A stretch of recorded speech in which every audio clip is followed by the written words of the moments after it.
Zelda has an identity crisis, and I certainly wouldn't blame anyone for feeling that way. In many ways, I'm inclined to agree.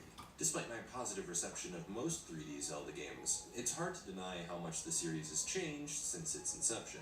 The franchise got its start in a virtual sandbox of sorts, a world that prides player agency above all else. The ability to explore a virtual space freely, a near limitless set of options. You boot up the game, pick up a sword, and you're left to your own devices. Travel restrictions are placed by the player instead of the game. The player gets to decide whether they want to get lost in dangerous territory to discover something new. An equal opportunity exists for the player to explore safer territory if they so choose. The key word there is choose. Zelda 1 gives the player a crucial tool for this type of adventure: choice. This profoundly simple tool influences progression, difficulty, discovery, all neatly wrapped under the blanket of a heightened sense of agency. That philosophy is a relic of an era long forgotten. Each game since the release of Zelda 1 put another nail in the coffin as the series continually distanced itself from this idea. A Link to the Past introduced a dungeon order, Ocarina of Time introduced the companion character and a more story-based progression. The Wind Waker forced a linear sequence of dungeons, and Skyward Sword took story-based progression to the extreme and prioritized a full sense of knowledge regarding this linear sequence. Whether it's inherently damaging or perfectly reasonable is up to each player to decide. My favorite Zelda game has always been Twilight Princess because of how well it handles its linear progression, how easy it feels to relive that epic adventure. I criticized The Wind Waker for botching the Great Sea, attempting to prove that an idea can only be done right by its execution. I'm sure you can deduce which side of the issue I take in this debate. But can you really? Can you pinpoint a time in any of my videos on the series when I expressly stated which side of the debate I fall on? You can't, because I exist in the middle. I don't believe there's a specific philosophy that works better for Zelda, because Twilight Princess has proven itself a worthy adventure despite its linearity. It's so good at setting up an epic adventure that I don't feel patronized for following a set objective, nor do repeat playthroughs suffer because of it. Though I do acknowledge the weaknesses that come with this approach. A lack of choice, a lack of freedom, a lack of agency. I've always wanted a 3D Zelda game that would once again embrace these long-forgotten ideals. Despite how much I still enjoy playing something like Skyward Sword, I admit that it's on the extreme edge of this linear progression, and that's largely to its detriment. Breath of the Wild is a return to this philosophy. In many ways, a modern vision of Zelda 1. If you don't believe me, I implore you to watch the documentary series on Nintendo's YouTube channel and the GDC presentation held several weeks ago. This game wears its heart on its sleeve. So then what is that heart? Where can we find it? Well, not in the Wii U version, I can tell you that. Breath of the Wild's development started for the Wii U, so in many ways it was intended to be the definitive version. But that's far from the reality. While graphically it isn't a huge step down from the Nintendo Switch port, the performance gap is ridiculous. Areas that are more populated, like Kakariko Village, suffer a variety of drops below 30 frames per second. Even worse, populated areas with special effects such as rain tank the frame rate further. If we look at Zora's Domain, which is always raining, the frame rate hovers around 20 frames per second. Admittedly, these drops are usually in safe environments. I can't say the same when fighting a horde of enemies. If too much is going on in a battle, the frame rate will tank, and this is where most of my issues reside. If the game runs poorly when you're in a dangerous situation, it's easy for a horrible frame rate to impair your judgment. Unfortunately, unless you're in a one-on-one encounter, the frame rate is rarely consistent. Additionally, I find the removal of the gamepad-specific features to be disappointing. Some of the first footage Nintendo showed of this game featured a map on the gamepad screen, as well as the ability to tap sections of the map to create an in-game waypoint. Based on the 3D Zelda remakes, you would assume the inventory, quest log, and other options would also be on the gamepad for ease of use. You might be surprised to find out the only function of the gamepad is to enable off-TV mode. The screen displays a text blurb telling you how to activate off-TV play, and that's it. I hesitate to call this a lie, since video games often discard elements of their game during the development process, standard practice for the industry. However, in this case, I find it suspicious because there is no harm in having gamepad functionality, especially when several years ago, the feature seemed to be working fine. You'd have to imagine something like that would make it into the final release, but it didn't. I don't wish to spark a conspiracy theory, yet I can't shake this feeling that corporate Nintendo made the decision to scrap the gamepad features so that the Nintendo Switch version wouldn't appear inferior. I have no way of proving this, though the GDC presentation I mentioned earlier leads me to believe there were a few decisions out of the hands of the dev team.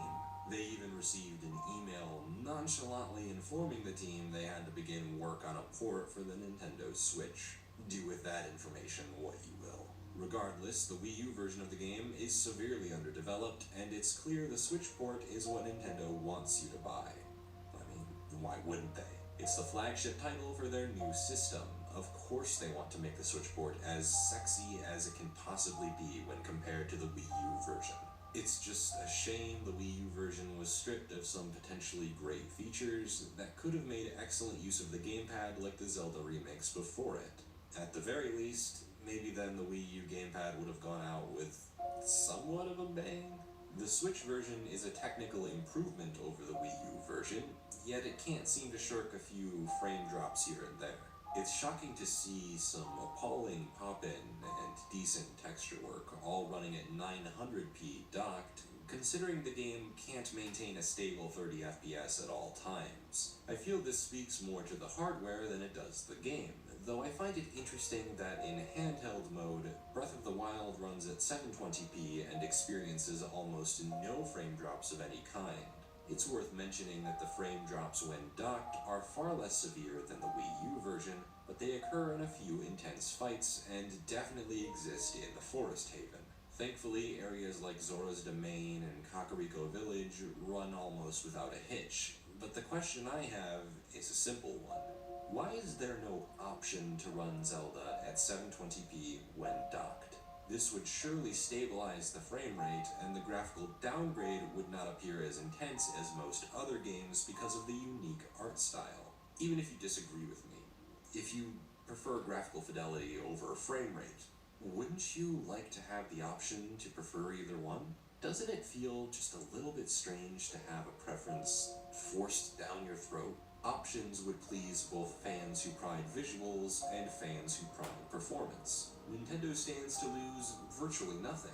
If Nintendo is worried about overwhelming casual players with options, they could easily set the default graphical setting to 900p to ensure everyone at default is experiencing the game the way Nintendo thinks it will show off best. The option to change to 720p itself could easily be masked by a cleverly named toggle in the menu.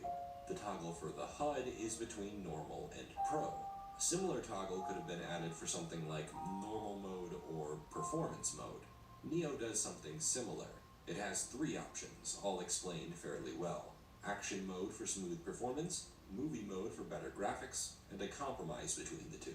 Each mode is clearly explained in terms that can be understood by both casual and hardcore gamers. I just feel the need to point out that a game that prides itself so very much on player freedom lacks a very obvious option to choose between visuals or performance. Breath of the Wild adopts the design philosophy of Zelda 1 wholesale. Companion character? Gone. Dungeon order? Gone. Story focus? Gone. This is a no-holds-barred, non-linear Zelda game. As such, it has a fairly short opening. The plateau is a genius introduction, at least on your first playthrough. It's a smaller-scale version of Hyrule, and teaches you about what you'll be experiencing throughout the game. You can explore the plateau to your heart's content, either by following the path after you awaken, jumping off the cliff in front of you, or climbing up the nearby wall. No matter which you choose, you'll learn a valuable lesson. If you follow the path, you're rewarded with an NPC who will nudge you in the right direction. If you jump off the cliff, you'll learn the hard way that fall damage is more important this time around than it has ever been. And if you walk towards the wall, you'll be forced to learn about stamina management and the climbing system. Zelda won't tell you what to do until you travel too far in any direction. No matter which direction you decide to go, there are enemies to fight, so you learn about the combat system whether you want to or not. The best thing about the plateau is that blood moons will not spawn until you leave it. This means you can clear out the entirety of the plateau and none of the enemies will respawn, and since you can't leave the plateau, you'll eventually be left to follow the objective marker and complete the shrines. You aren't forced to do them right away, even if you'll have to eventually. I think this is a necessary compromise because the tools you obtain from each shrine are necessary so that you can truly visit any part of the world you desire without obstacle. The shrines you visit for upgrades can be done in any order, and each one provides a healthy learning environment for you to experiment with their basic functions. When you get your first rune, all the game tells you is how to activate a rune and how to switch between them. In the Magnesis Shrine, for instance, when you get the Magnesis rune, you're told how to activate it. It's up to you to make it to the end of the shrine by experimenting with it yourself. The tooltips at the bottom tell you what each button does at all times, much better than if it had tried to deliver that information in a text box. Even better, if you set the HUD to Pro mode, the tooltips on the bottom disappear. If this was Skyward Sword, you can bet Fi would have told you the ins and outs of how Magnesis works right after the game itself tells you in a text box. Instead, you get the chance to try it out in a controlled environment.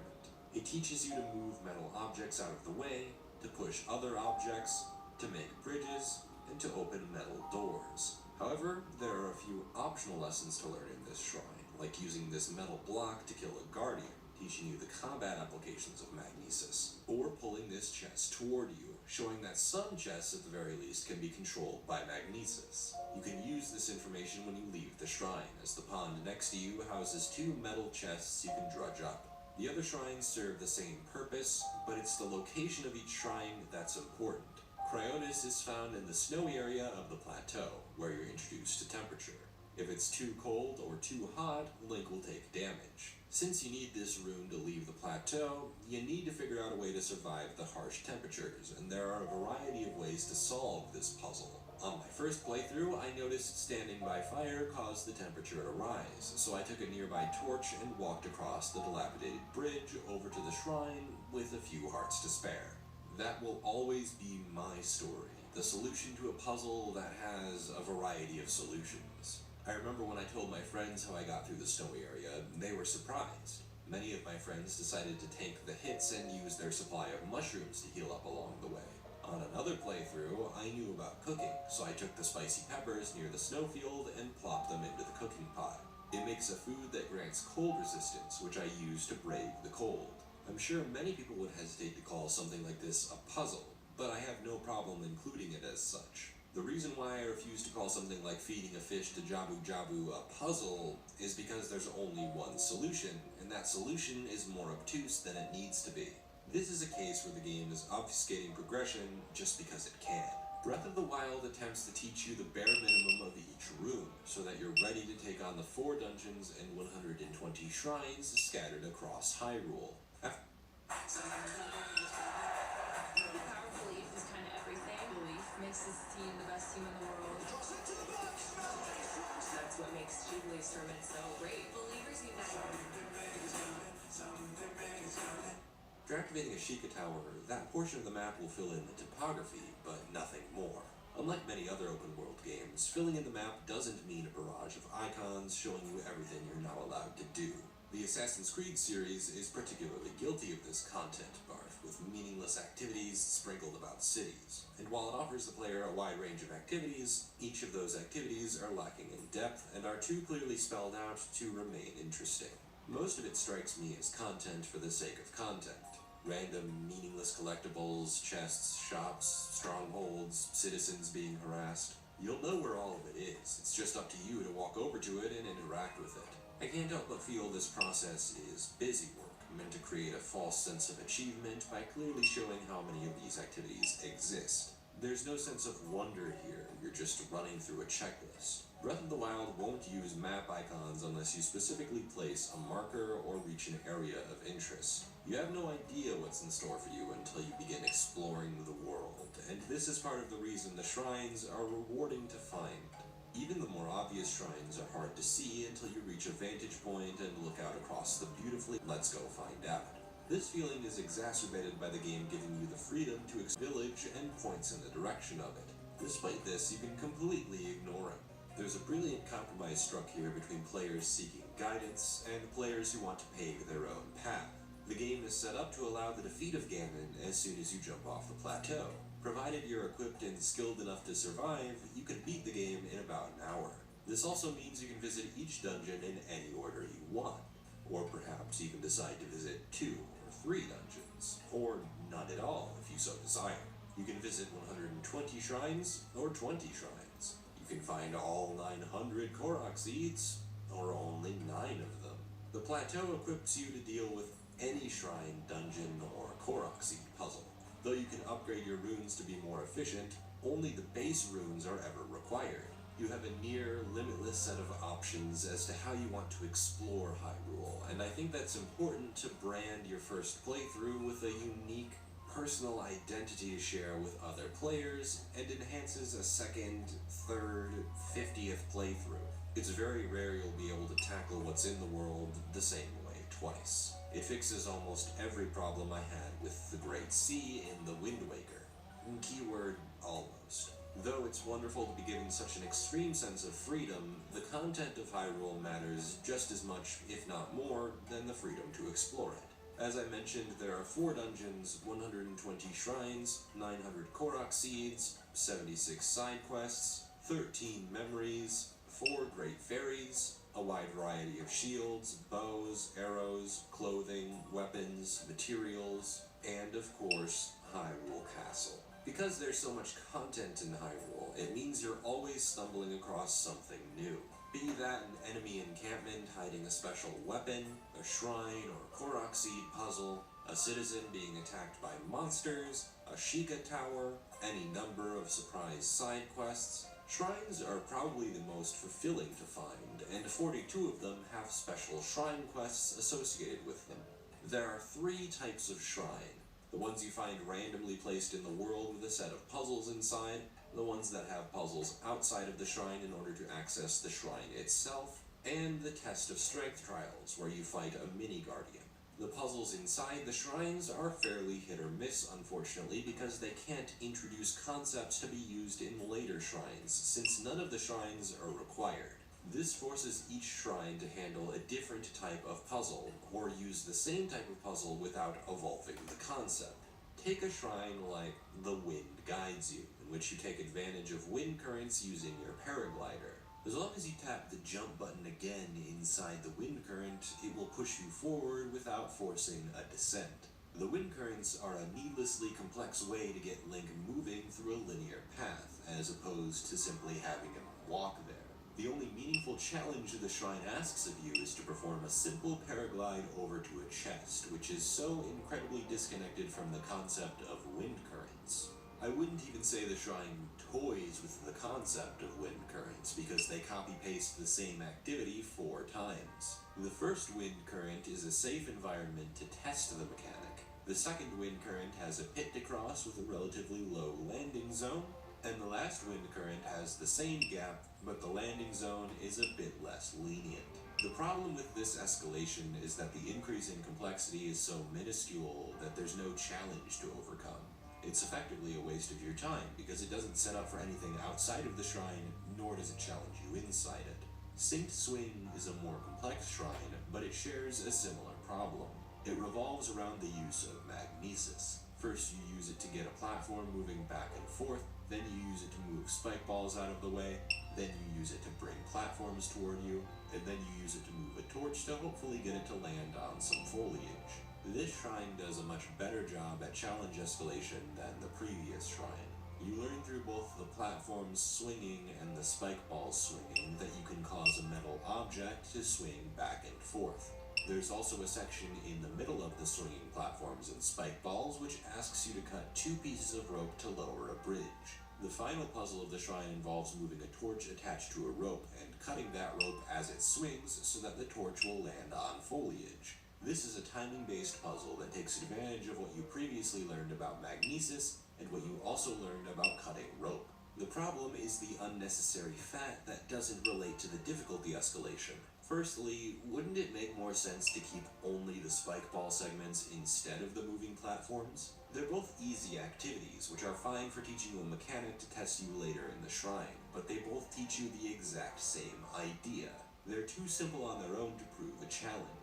Even the extra chest in this shrine is hidden behind a much bigger spike ball, but you can get to that chest by doing the same thing you did with the other spike balls. The size of that spike ball doesn't affect the way in which you solve the puzzle. It's weird to me because the bonus chests in shrines are supposed to be well hidden or more challenging to collect. The other bonus chest seems to take up more of your time rather than present a worthwhile challenge. The puzzle requires you to pull 4 blocks with magnesis to make a staircase, but under the platform you need to reach is a bonus chest. You can either paraglide under the platform or make a reversed staircase. Pulling the blocks is just block pushing in disguise. You've figured out how you're to arrange the staircase before the puzzle is even begun. It's all a matter of tediously pulling the blocks to make the staircase. This blinding simplicity is what kills many of the shrines for me, and the ease at which you complete them is further compounded by the final puzzle of this shrine. I mentioned before how it tests you based on 2 puzzle concepts you learned with magnesis. However, if you have a fire arrow or fire weapon, you can bypass the timing puzzle completely. While it may sound great to have multiple solutions to a puzzle, those solutions need to be balanced so that no matter how you solve the puzzle, it ends up being satisfying. Using magnesis and stasis to maneuver the lantern onto the foliage to burn the way open is satisfying, but shooting an arrow or throwing a fire sword at the ground isn't as satisfying. I also find that the length of the shrines aren't conducive to the time required to properly evolve any particular mechanic. Drifting is a great example. It only has 3 puzzles. First, to walk across a plank of wood that's drifting across the water, then to walk across a sequence of 3 planks drifting across the water one after the other, then to throw a bomb into the water so it drifts over to the weak wall across from you, and you detonate the bomb. What is the purpose of this puzzle? Is it challenging? I'd hesitate to call it even remotely intimidating unless you decide to look for bonus chests. The hidden chests are almost used as crutches to hide the blatant simplicity of the main shrine puzzles. I'm not saying it doesn't work. The weapons, materials, and rupees you receive from them are welcome. In this shrine, they're hidden underwater, so they're clearly out of the way and rewarding to collect. It saves the shrine from feeling like a formality. When it comes to an effective use of a central shrine mechanic, look no further than Blue Flame, a shrine revolving around the transfer of a blue flame. The dungeon provides you with a torch to light and carry with you through the shrine. You first need to line up a staircase with 2 metal boxes using magnesis, and then you need to get your lit torch across a pathway with water spouts. The last water spout is unavoidable unless you crouch under it. Unless of course you use a bow to light an arrow, and then shoot it where you need the flame to go. This might be more viable for the next transfer, because you have to get the flame to a faraway sconce. As far as I know, the only way to get the flame across such a long distance is to shoot an arrow, unless you can somehow throw the lit torch, which you only get 1 shot at or you lose it. This opens the path up a staircase to a button. You can find a way around a spike ball rolling at you by avoiding it or using stasis to keep it in place and walk around it. Then you can take the blue flame into the next area with 3 sconces. 2 of the sconces will activate both water spouts when one of them is lit, so you need to find a way to activate them both simultaneously, which you can accomplish using an arrow or a spin attack with a lit torch. The next challenge is to light 2 sconces close to simultaneously, since the platforms are moving in and out of the water spouts on either side. The easiest way to complete this is to shoot 1 arrow to hit both of the sconces at the same time, which activates the wind currents to carry you across to the next challenge, where you need to move a platform past a water spout before lighting the sconce. You can also optionally use the blue flame to light some foliage and take care of some mini guardians if you don't want to fight them, which is a great optional solution to a combat encounter. The final challenge requires a spin attack with a lit torch, because there are 6 sconces with water spouts on each one of them that all activate when one of the sconces is lit. This is a very solid shrine, and many of the puzzles have multiple solutions. You can do most of it with a bow, or most of it with a torch, but it requires the use of both the torch and the arrow to progress. While this makes for a complex, thought-provoking shrine that I enjoyed, I almost didn't enjoy it because when I first visited the shrine, I was low on arrows. I figured the shrine would probably let me progress with a torch, since it provided me with a torch, as opposed to providing me with arrows. So when I got to the moving platforms, I decided to throw my torch at one of the platforms because I figured that I could use my torch the entire way through. Unfortunately, in the act of throwing the torch, it fell off the platform and into the lava below, never to be seen again. I didn't have arrows, and I didn't have a torch. I also didn't have any wooden weapons, so that rod was quickly shot down. I was forced to leave the shrine to restock my arrow supply, which was incredibly demoralizing. I got all the way to the end with my fresh stock of arrows, only to realize I needed a wooden weapon to light on fire, which I didn't have either. I had to leave a second time to go get myself a branch, then come back to the shrine and do the lit spin attack to finish it. Though I think the design of the shrine is great, with a variety of unique puzzles to transfer the blue flame, it may force you to leave if you're underprepared, which is upsetting. The shrine should have accounted for this and given you a torch and a set of arrows if you lose the torch or run out of arrows. I'm particularly fond of shrines like Fateful Stars, which is so ambiguous it's satisfying to figure out. A stone tablet tells you to look at the constellations for answers. There are constellations on the walls to the side and in front of you. Additionally, there are ball sockets to the right and left, each with 3 columns and 5 rows. The 5 rows have numbered torches to designate a number, and the 3 columns have constellations to designate a particular pattern. The collection of constellations in front of you is initially fairly confusing, because there are actually duplicate constellations, but since they're in a different orientation, they're hard to spot. At first, I didn't notice the panel of constellations in front of me, so I left the shrine and looked to the stars. Those of you that have actually completed this shrine are probably laughing at me, but it's true this was my first instinct. Eventually, I went back in and found the panel of constellations, so I then tried to count the amount of dots on each constellation, but it bore no fruit. Turns out you're supposed to count the number of repeat constellations and put the ball in the correct number for each column. The bonus chest has a separate panel you have to use to rearrange the balls and to open the way up to a bonus chest. This is one of my favorite shrines because it has an individual puzzle that's so ambiguous it promotes thorough exploration of the shrine to figure out how each segment correlates to one another. Though I generally think the puzzles inside of the shrines are lackluster, I don't think it ultimately ends up negatively impacting the exploration as much as you would expect. It is disappointing to stumble across such a simple challenge when you find a shrine, but the act of finding that shrine and the reward waiting for you at the end usually makes up for it. Maybe this doesn't apply as much to the shrines out in the open, but the shrines hidden behind shrine quests are much more fulfilling to find. Cass might sing you a song, and the lyrics hint toward what you have to do to open the shrine. You might have to shoot 1 arrow through 2 rock holes at the same time. The trick here is to find out which duo of rocks allows you to shoot 1 arrow that can pass through 2 holes. You might need to get naked during a blood moon, which doesn't sound super complex, but the way the lyrics are worded doesn't immediately spell that out. He sings the following: "When the moon bleeds and the fiends are reborn, the Nux will invite you as they have sworn. But first you must stand on the pedestal bare, with nothing between you and the night air." This could mean a number of things. Do you need nothing to be in between you and the blood moon? It doesn't necessarily say you need to get naked, but experimenting with that and figuring out how to activate the shrine is rewarding. Plus, you can always come back if you can't immediately figure it out. He has another song that goes something like this: "A beast that wears a crown of bone, prancing through the lush green, mount the beast upon its throne, for only then the shrine is seen." At first, I had no idea what this meant. I thought maybe I had to go fight a skeleton monster or something. My friend was sitting next to me at the time, and he suggested, "Why don't you just ride a deer onto the pedestal?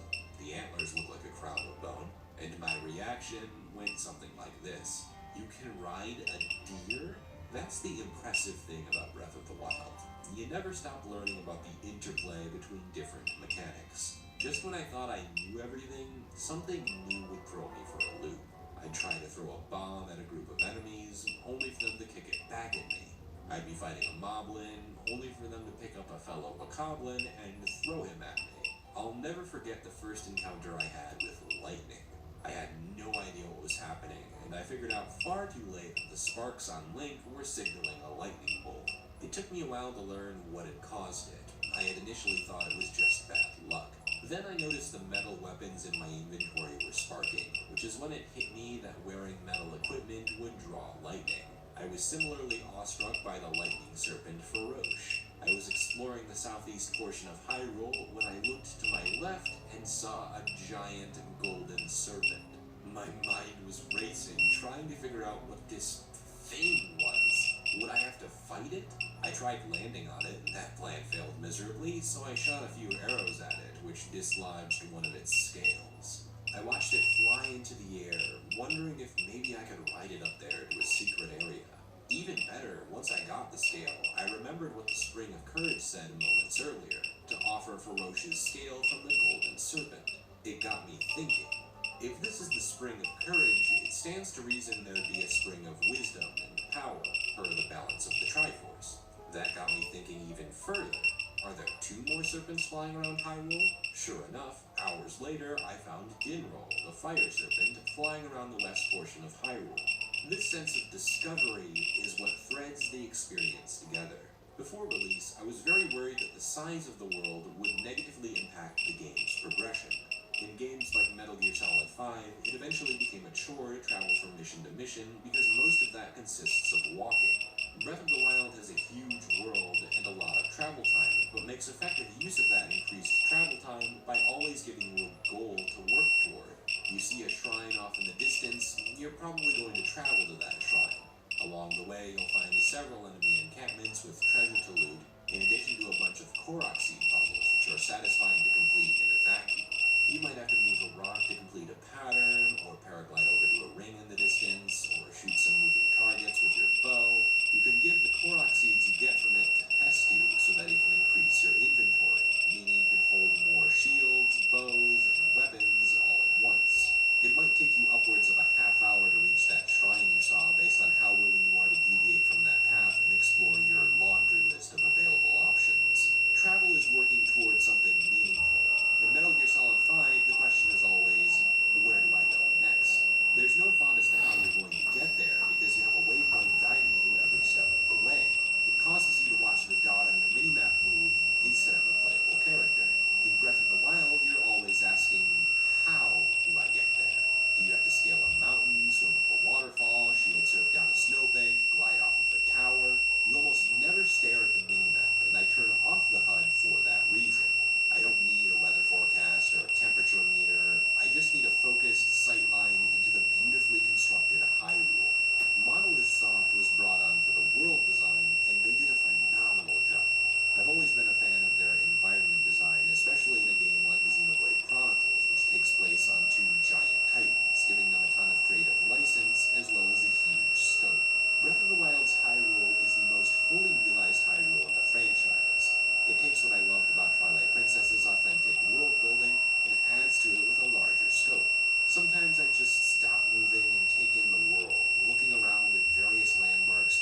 to any meaningful percentage. This is where I was at in the fight, running around the mini guardian as he charged his laser, dropping bombs whenever I could, and I did this for almost 10 minutes. It was mind-numbing.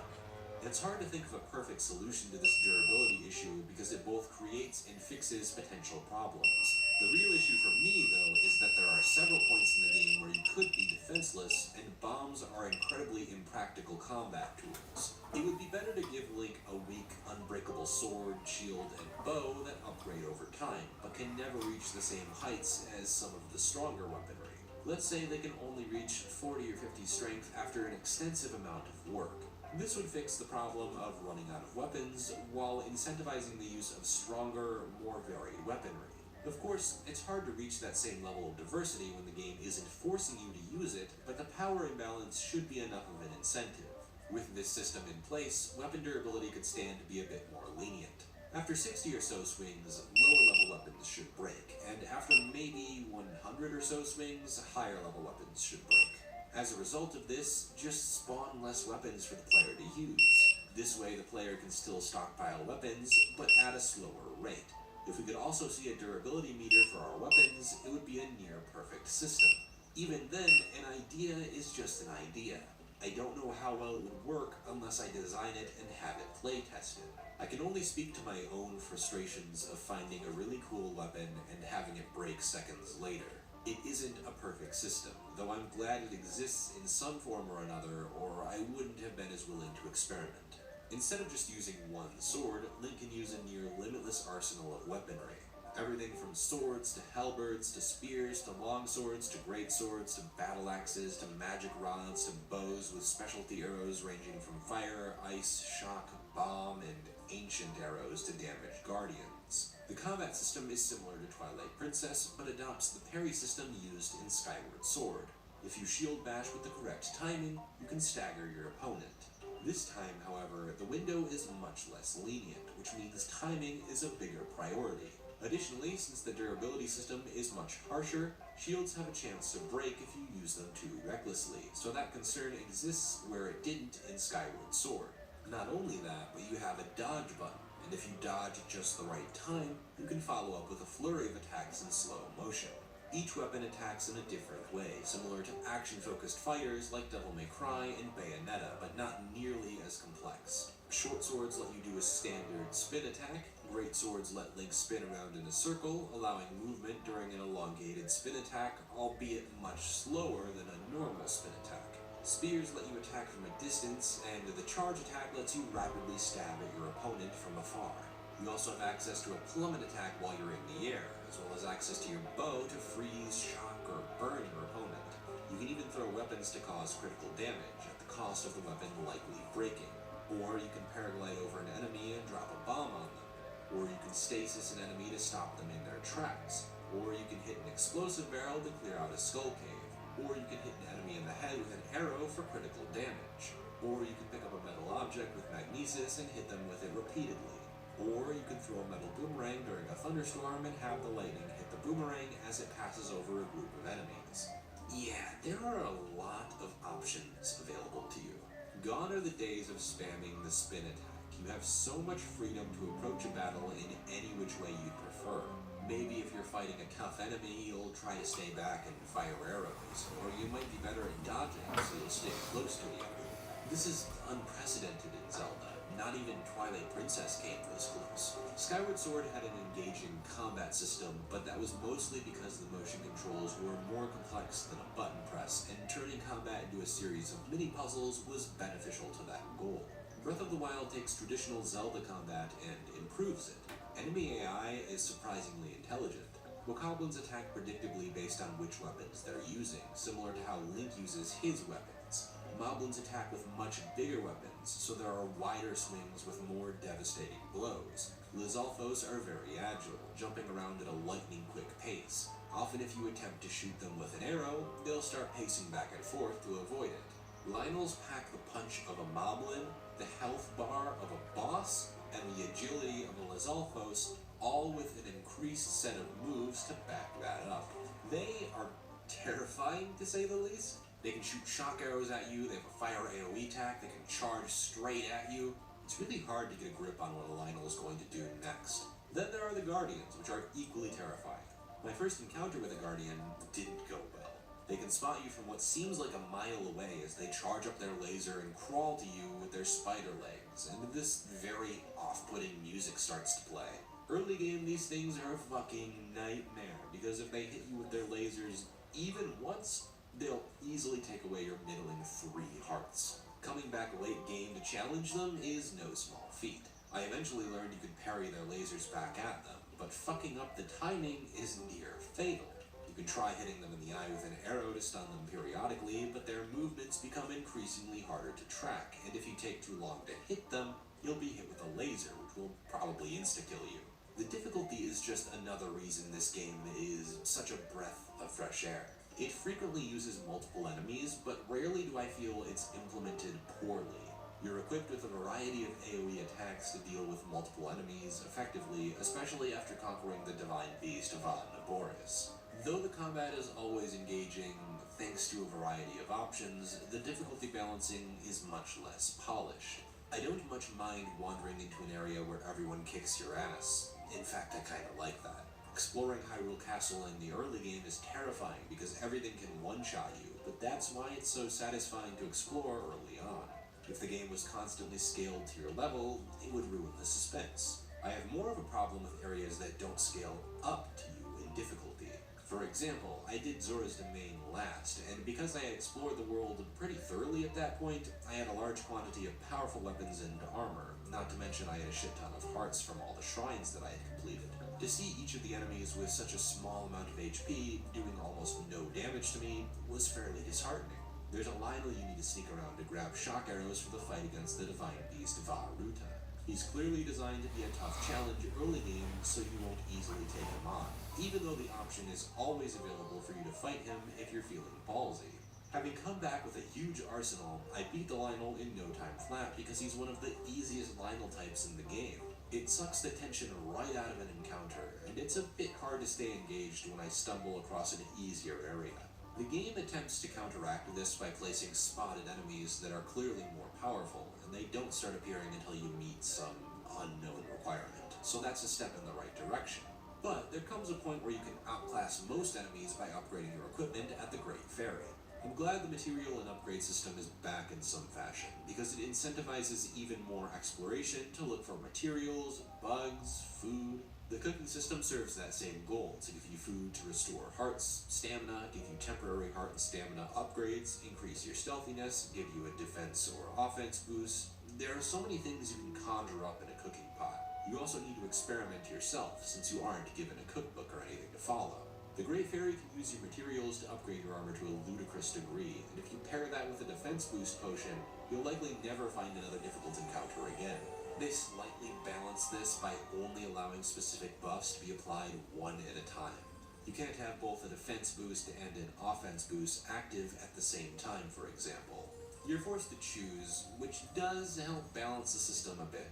What doesn't help is the ability to eat food in the middle of combat at any point with no consequence. If you're running low on hearts, you can pause the game, whip out a food you have cooked up, and instantly recover hearts. It baffles me there's no consequence in place to stop this from happening, because it encourages reckless play more than ever. There's not even a limit as to how many fairies you can hold at any point, unlike previous Zelda games. If you wanted, you can stockpile a metric fuck ton of fairies to ensure that you never see a game over screen. This incentivizes you to brute force everything, because even if you take damage, you'll either get revived or you have enough food to recover hearts in the middle of combat. As you would imagine, this negatively affects the difficulty balance overall. Yeah, you can opt out of doing it pretty easily. Hell, I did that. But again, I'd like to discuss the concept of the optimal strategy. If there's something you can do to make the game easier with no cost to the player, you bet the player is going to utilize that opportunity. There are simply too many options to make the game easier. I'm curious to see how hard mode will affect this difficulty balancing later down the line. I'm already a bit miffed at the amiibo support in this game because it's in almost the exact same position as Twilight Princess HD. There are several cosmetic rewards, like the big Goron sword or the Hero of Time tunic, or a bunch of other visual references to past Zelda games you can get through amiibo. That much is harmless, and even if you get a powerful weapon, you can only use them once a day, and the weapons break quickly anyway, so it doesn't feel like you're cheating the game. Yet there are two amiibo that give you some pretty major rewards, Wolf Link and Epona. If you scan the Smash Bros. Link amiibo, you get Epona, who is the best possible horse you can obtain. It's cool that Epona is in the game in some fashion, but this really should have been a secret somewhere. It doesn't necessarily negatively impact the game because you can get Epona level horses in the wild, but not being able to get Epona on your own is incredibly disheartening. The more disheartening inclusion is that of Wolf Link, which you can use as a companion in fights. In the base game, you aren't even allowed to tame regular animals to have them fight for you. This is a mechanic you can only experience if you have Wolf Link, which is fine for people that own the amiibo now, but it's going to have a negative impact on the game years down the line when Wolf Link becomes rare or unobtainable. He's a cool reward, but this is a system that should have been in place already so that people don't feel cheated out of a mechanic because they didn't buy one of Nintendo's overpriced pieces of plastic. Whether or not hard mode can fix the difficulty balancing issues, I don't know. However, I do enjoy the visual progression of Link from a naked boy into a fully equipped warrior. There are so many different armor sets you can equip for different situations, so many weapons, shields, and bows for Link to carry on his back, and he never looks the same because of that. It's a far cry from the traditional green tunic, and I love it. Additionally, you look like a goddamn badass later in the game with a cool armor set and a shit ton of cool looking elemental weapons. Even using the Master Sword and Hylian Shield look as cool as ever because you don't constantly have to wear them. It probably has the best character progression of any Zelda game because of that visual variety, as well as how much it increases your offensive capabilities. Having such a wide array of options during combat, from your giant flame sword, to your electric arrows, to your ice spear, there are so many options it's ludicrous. This is such a big improvement on the idea of dungeon items, which basically no longer exist. Instead, you have a variety of realistic logic puzzles in almost every scenario. You can use Cryonis to get across water where you would otherwise drown from a lack of stamina. You can freeze an enemy in place and push them off a cliff. You can shoot an electric arrow at the water to cause a giant shockwave, hitting every enemy in the radius. Electricity and ice both stun the enemy, fire can burn the enemy, or burn the ground for an updraft you can use to fly into the air on your paraglider and shoot an enemy in midair or plummet into the ground.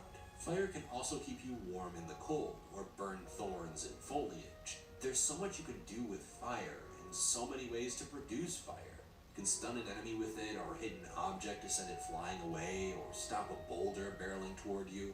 Even Cryonis, which probably has a much less obvious use case, can be used to get Link across water or dredge up chests floating above the water, and the game even uses it in a few boss fights to stop ice blocks from hitting you. The bosses suffer the most from the difficulty issues, much more than the regular fights. Boss fights in Hyrule Field vary in difficulty. Those bosses suffer the most from the difficulty issues, unfortunately, much more than regular fights. Stone Talus are almost never a challenge. You can just climb up their back and hit their ore vein enough to kill them. Hinox are a bit more difficult because you need to hit them in the eye to stagger them. And there are several variations of the Hinox. Sometimes they protect their legs, forcing you to hit them in the eye. And after a few hits, the Hinox will cover their eye with their hand to prevent you from stun locking them. They pack a pretty fierce punch, but once you've beaten the 5th Hinox, it becomes pretty easy to predict their attacks and dodge accordingly. Molduga is a much larger threat, and it's a lot harder to fight. You have to lure it out of the sand so you can shoot it with an arrow or throw a bomb, which will attract into the vibration, and you can detonate the bomb after Molduga eats it. This is a near impossible task on your own, so you'll need a sand seal to outrun Molduga before it emerges out from under you and damages you. If you can time your arrows to hit the fast-moving Molduga, eventually you'll stun it so you can hit it with your normal weapons, if you don't want to use your bombs. The Molduga fight reminds me of Puppet Ganon from The Wind Waker, because you have to time your arrow shots in much the same way, just added to the fast movement of the Sand Seal. Unfortunately, there are far more fights against the Stone Talus and Hinox, which get stale after repeated fights. I would have loved to see even more fights against Molduga, but they only exist in the desert. The traditional boss fights are located in each of the 4, technically 5 dungeons. Each boss is a variation on Calamity Ganon, and none of them are particularly complex, save for a few. Let's take Windblight Ganon for the sake of example. He attacks with tornadoes and his laser cannon. You have to use the gusts of wind to paraglide around, trying to hit him in the air with your bow. The problem is that his attacks are so easy to avoid. He has such a long windup for his tornado attack, and the tornado moves so slowly you'll likely be out of the way in no time flat. His laser cannon is a bit more threatening, but because of the gusts of wind, the lasers will have a much harder time hitting you. They don't home in on you once shot, so if you're moving quickly enough, you can easily avoid them. Plus, if you're versed in the parry system, you can shoot the laser back at Windblight Ganon for even more damage. Additionally, if you shoot his eye with a few arrows, you can stun him, trivializing the fight even further. It's simply far too easy, and I really feel that's true for both Fireblight and Waterblight Ganon. Each one is a bit more unique, using bombs and Cryonis respectively, but they're far too easy for their own good. Fireblight Ganon just throws his huge sword around, occasionally spitting embers at you. Though those embers fly at such a slow pace, they're barely a threat. But when he's that easily stunned because of it, it becomes more of a novelty than a challenge that cheapens over the course of the battle. Waterblight Ganon has a similar problem. As long as you can keep hitting him with arrows and downing him, he'll never get the chance to attack you with his giant, slow-moving spear. Sometimes you'll have to use Cryonis to break his ice blocks, but that's about it. His second phase turns the arena into water, making use of Cryonis to build platforms, but there's really nothing stopping you from swimming instead. It feels like the same fight. Just because the arena changes midway doesn't make the fight dynamic. Thunderblight Ganon is one of the only difficult boss battles, and it's why I love him. He's much quicker and attacks you directly most of the time. He'll warp up to you and swing his sword, prompting you to dodge or parry him for the stun. He deals a lot of damage and gets more of a chance to damage you because of his speed, especially in his second phase when his sword is electrified and can stun you when hit. I got several game overs in this fight, and it makes cool use of metal conducting electricity. You have to pull a peg out from under the ground and up to him so you can use the electricity against him and stun him. What I like so much about the fight is that you have to think on your feet and use caution, because he's perfectly capable of completely wrecking your shit if you screw up. This is also why I like Calamity Ganon's first phase. It combines every aspect of the Ganon boss fights into one terrifying beast. He has the giant flame sword, several weapons near his head, the ability to crawl around like a guardian, to fly around the room, even to shoot lasers. This fight is all about parrying or dodging at the correct times, and can quickly turn sour if you aren't well versed in the combat. His attacks are extremely devastating, so avoiding them is practically required. It forces you to time your parries and dodges, and shoot Calamity Ganon down from his flight using arrows. You're even forced to use the parry on the laser beams in the Desperation phase, where he flames up his body like Fireblight Ganon. It's a fantastic culmination of the brilliant combat system, testing you on everything you've learned over the course of the game. Beast Ganon, though, well, that's another story. Beast Ganon is quite possibly the worst 3D Zelda final boss ever created. I mean that wholeheartedly. Zelda gives you a bow that shoots light arrows, and you ride your horse around Ganon shooting his weak spots. It makes good use of your bow, especially when you jump off your horse and use slow motion to hit them all individually. But once you realize that's the extent of the fight, well, it's just such a disappointing finale. Beast Ganon cannot hit you because his frontward attack is so slow, and his turning radius is laughable. If you just ride around his sides and back, he'll never get a chance to hit you. I fought this boss 3 times, and not once have I ever come close to being hit by him. The real problem with this fight is that it only tests one of Link's abilities as opposed to his several other abilities that went unchecked in the previous phase. Using your bow to hit shiny targets is a surface level application. It should have made use of his climbing to maybe climb up Beast Ganon Shadow of the Colossus style, and give Ganon more attacks to use when you're in his blind side. Think of the boss fight with the blue serpent Naedra. You have to clear the malice from its body by using the paraglider to catch its updrafts, and then use the slow motion bow to hit the eyes and several parts of its body. The problem is that because Naedra moves so fast, and, Naedra's flying around in the air, it's much harder to paraglide into a correct position to hit an eye, especially because that eye could be on any angle of the serpent. This isn't a masterclass in difficulty or anything, but it tests both your paragliding and bow using skills. It would have been even cooler if you could mount Naedra, but that's neither here nor there. As it stands, Naedra is a better final boss than Beast Ganon, which is very, very disappointing. It just baffles me because the first phase was pretty decent, but this phase just shits all over it. It doesn't feel as epic as they probably hoped it would, even with the amazing remix of the main theme playing in the background. The problem is that no matter how epic the scenery, or the music, or the design of Calamity Ganon, the fight is so boring that it all crumbles. It's so simple that any meaningful sense of challenge or accomplishment is immediately sucked out of the fight. I don't want to have to say this, but usually the quality of the dungeons is linked to the quality of the boss fights. I really don't. Choose your favorite characters. Using different elements is key to win. Combine them, unleash devastating combos, and get the victory. Dragon Ball Legends. Play now! Like Windblight Ganon, and I also happen to dislike Divine Beast Va Mado because it's one of the easiest dungeons I've ever played. I love the idea of the Divine Beasts, and initially I was pumped to enter one. The moment I realized that dungeons were the Divine Beasts of Legend used to fight Ganondorf, I was instantly intrigued. That intrigue quickly wears away when each of the 4 dungeons begin to get repetitive. Go to an area, meet a few special people of that race that are descendants of the ancestor or some shit, do some stuff for them, and then attempt to mount the Divine Beast, which is always a different variation of hit him in the legs with the exception of Va Rudanya. In Va Mado, you fight the Divine Beast exterior by paragliding around the Divine Beast and using the slow-motion bow firing to hit all 4 of his weak spots with bomb arrows. The problem here is that Va Mado doesn't really put up a fight. It just has lasers it can fire, which, as I mentioned before, are so easily dodgeable in midair, it's almost a joke. It's a cool concept the first time you do it, though. I was impressed when I played it in the Wii U version and traveled to Zora's Domain first. Fighting Va Ruta was so cool, with the epic music in the background, riding on Sidon's back, deflecting the ice blocks being thrown at me, swimming up waterfalls to shoot the 4 weak spots on Ruta. Going to Va Naboris, the same thing happens on a sand seal. Va Rudanya is the only unique one in this regard, because you have to sneak past the Flying Guardians and shoot Yunobo out of a cannon to damage the Divine Beast. It's fun to sneak your way past the Flying Guardians and get Yunobo through it all, and it's a nice pattern break from the other 3 Divine Beasts. In terms of actual dungeon quality, though, I have to say, I'm disappointed.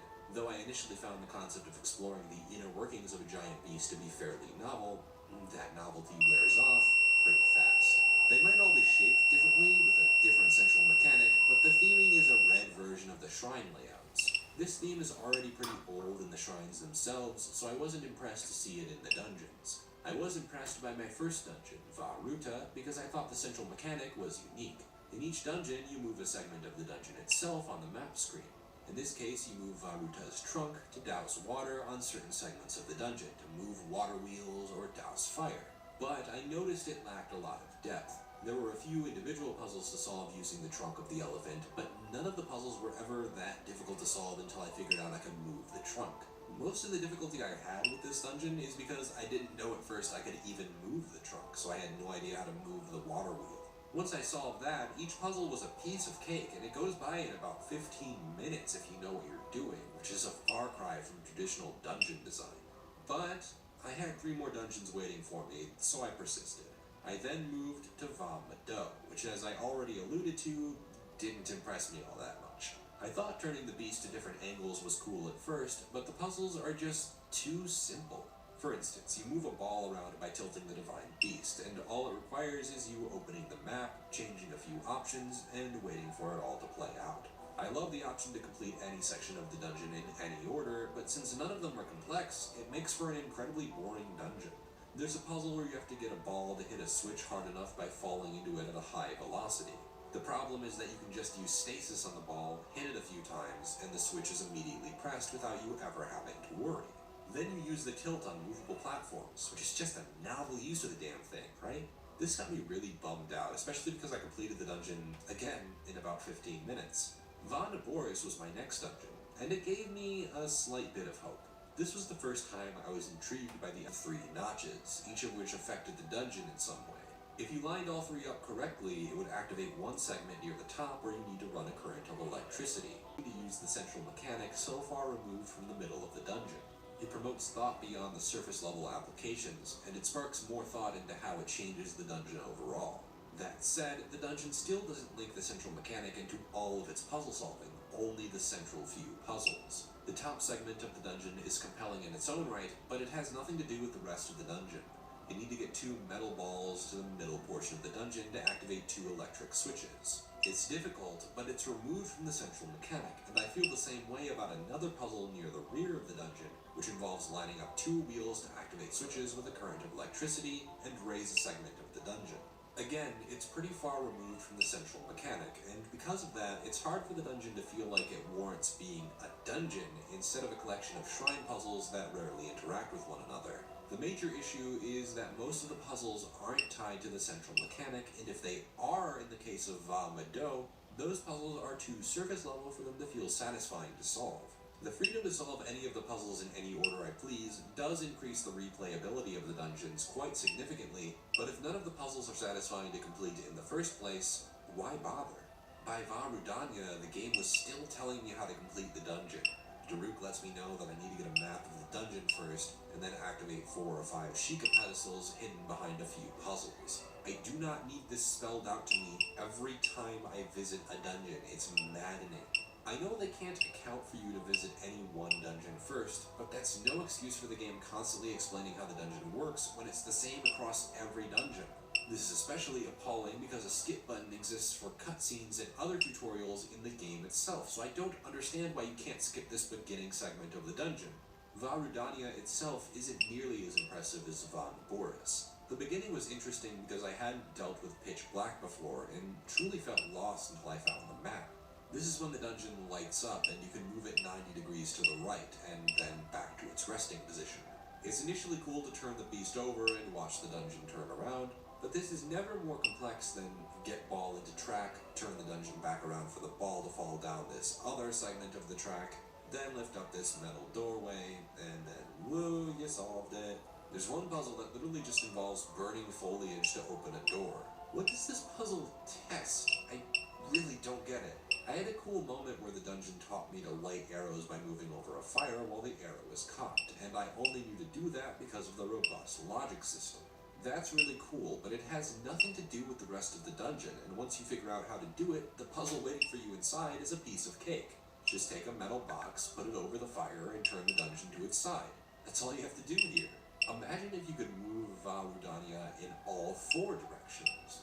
Then you could add more puzzles that involve you having to switch between the directions in several different ways.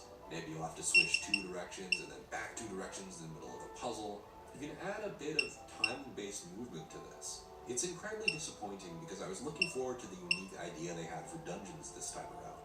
They mentioned the idea that the dungeons would be more about traversal than puzzle solving, which got me excited. Turns out they really just meant that it's about changing the dungeon itself and solving a bunch of simple, disconnected puzzles that go by in about 15 minutes depending on your playstyle. Even Va Boris, once you get over the initial learning curve of the central mechanic and the variety of options it has, is nothing special. It's definitely not one of my favorite dungeons in the series because it's over too quickly and not all of its puzzles make effective use of that central mechanic. It's just the best of the 4 dungeons Breath of the Wild has to offer. The solution I posit to this lack of puzzle complexity is to reduce the number of shrines you can visit, increase the number of dungeons you can find, and increase the length of those dungeons. Would anyone really be complaining if they had 70 shrines instead of 120, each more on the side of environmental riddle shrines than individual puzzle shrines? And then save some of the puzzle solving for each of the dungeons, which could be longer because they don't have so much time devoted to shrine puzzles, and could have a logical ramp up in complexity since they can keep you locked into the dungeon. They should limit the number of individual puzzles you solve in each dungeon, because the more puzzles you have to solve, the less Zelda dungeons. It doesn't have to be designed in a strictly linear fashion, and I think I prefer the non-linearity of Breath of the Wild's dungeons. I just think the lack of them. I understand quests like Terrytown are very fascinating and quite humorous near the end, but most of the other side quests are just meaningless fetch quests. It's kind of odd to see in a Zelda game. You can keep a few of the standouts, but honestly, side quests really should just be limited to the shrine quests. I don't understand why they're in different categories to begin with. I can even add to my solution by tweaking the dungeons just a little bit. I think Hyrule Castle is a great example of a type of dungeon I wish to see more of. This place is focused less on puzzle elements and more on actual dungeon crawling.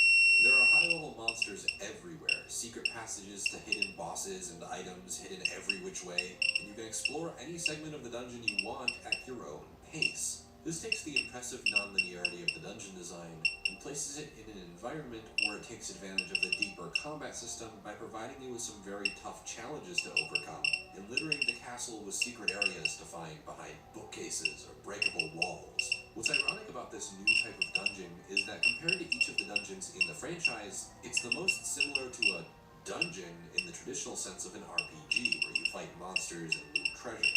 The difficulty of the dungeons is linked to the monsters within it, and the satisfaction comes from fully exploring it for treasure to use on your adventure.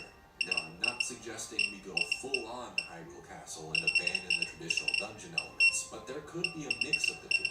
The simple individual puzzles would actually work much better if they were spliced into Hyrule Castle, as long as those puzzles weren't necessarily required for progression.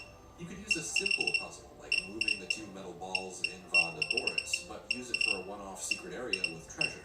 Dungeons like Hyrule Castle don't necessarily need puzzle depth, they just need a tough variety of monsters to fight and a ton of secret areas to make the dungeon worth exploring.